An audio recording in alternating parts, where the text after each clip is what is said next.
Diablo 4's open world will dilute the focus and intensity of the game by adding unnecessary distractions and activities that have nothing to do with slaying demons.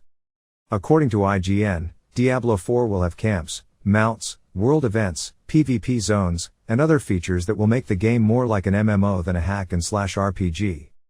While some of these features might sound appealing to some players, they will also take away from the main attraction of the game, killing hordes of enemies and looting their corpses for better gear.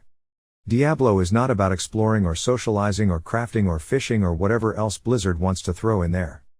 Diablo is about fighting evil and becoming more powerful. Secondly, Diablo 4's open world will make the game feel less immersive and coherent by having different regions connected without any logical transitions or boundaries. Peak Games reports that Diablo 4 will have 5 distinct regions that will be directly connected to each other without any loading screens or cutscenes. This means that you can go from a snowy mountain to a desert wasteland to a swampy forest in a matter of minutes without any explanation or context. How does that make sense? How does that create a believable and consistent world? How does that maintain the atmosphere and mood of the game? It doesn't.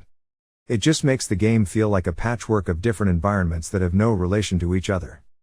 Thirdly, Diablo 4's open world will compromise the difficulty and challenge of the game by allowing players to skip or avoid enemies and dungeons that they don't like or find too hard. Tech Radar states that Diablo 4 will let players choose their own path and adventure in the open world without forcing them to follow a linear story or progression. This means that you can ignore any enemies or dungeons that you don't want to deal with and just go straight to the ones that suit your level or preference.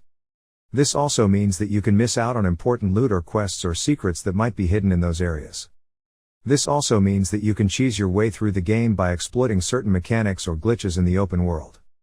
This also means that you can lose any sense of accomplishment or satisfaction from overcoming difficult obstacles or enemies.